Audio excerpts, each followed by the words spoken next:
Hey, it's Pastor Patrick, and I'm here with an exciting update about some changes that we've got going on at Wood Village Baptist Church. It's no surprise to us that the world is evil. We look around and we see the influence of the enemy deceiving people, diminishing and shrouding truth. The world wants to teach a counter-gospel, a doctrine that puts the individual above all else and diminishes and devalues community and caring for one another. That battle that we find ourselves in as the church, and where that battle rages most fiercely, is with young people. It's estimated that in 1990, $100 million a year was spent on advertising geared toward young people. Today, that estimate is $500 billion a year. The world and our culture knows the value of indoctrinating and influencing young people.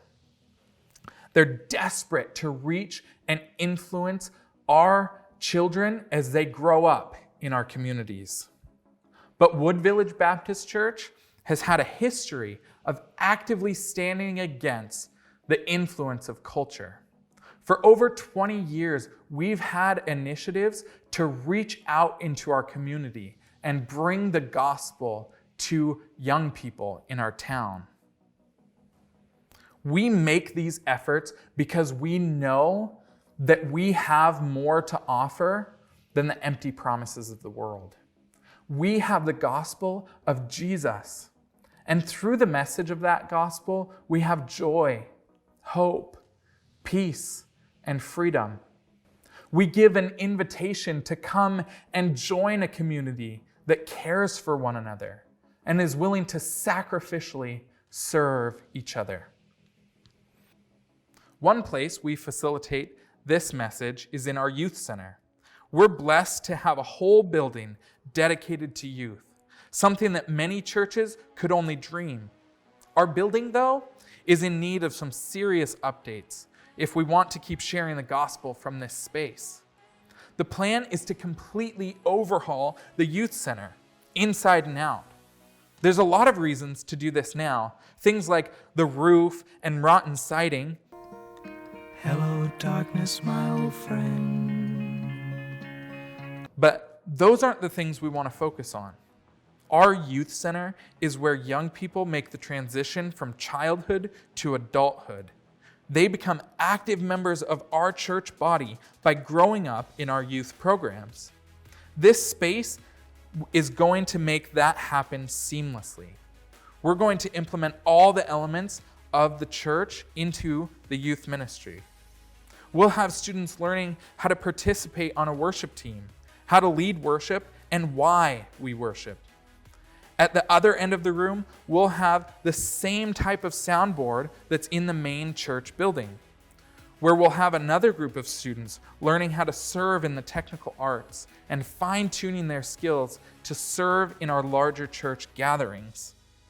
We'll have students learning how to teach, how to care for facilities, and how to participate in the ministries and outreaches that we already have going on in our church.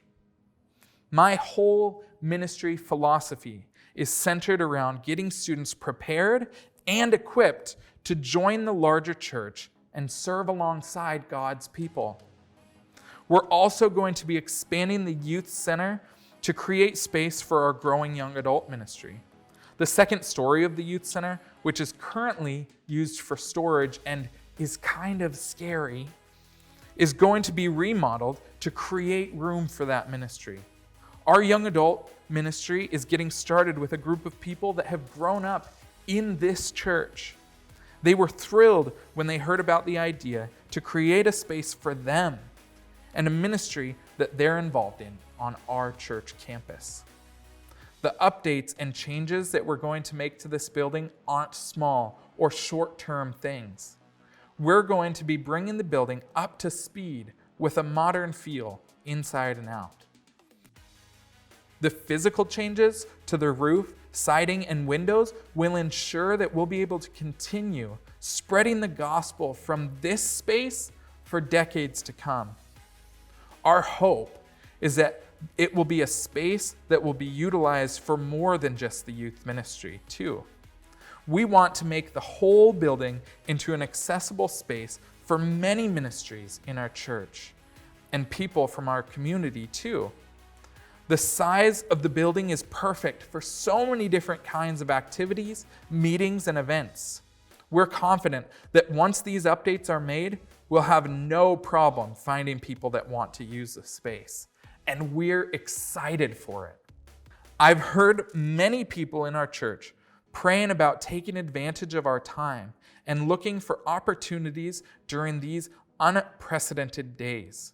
Remarkably, the limitations surrounding the coronavirus make this the perfect time to carry out a project like this.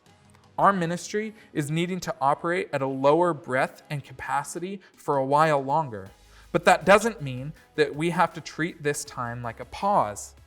This project will enable us to build excitement and hit the ground running when we're back to normal living.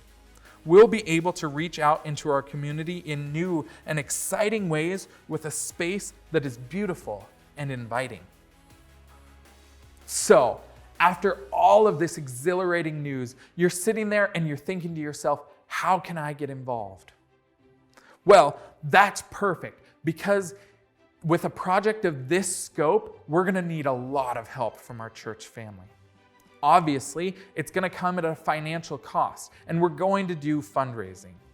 But there's so many other ways to get involved too. We're going to be tearing off and replacing our roof, tearing out carpeting, fixing sheetrock, and painting all the walls. There's so many different opportunities for you to get involved in serving in this project. It's fun to be a part of this church at this time. So many people in the world are looking into the future with apprehension and skepticism. But Wood Village Baptist Church, we're looking into the future with hope and anticipation. With this renewed space, we'll have the opportunity to reach out to the community in new ways. We'll be able to push the limits of our ministries for years into the future with the momentum of a renewed vision and a renewed space.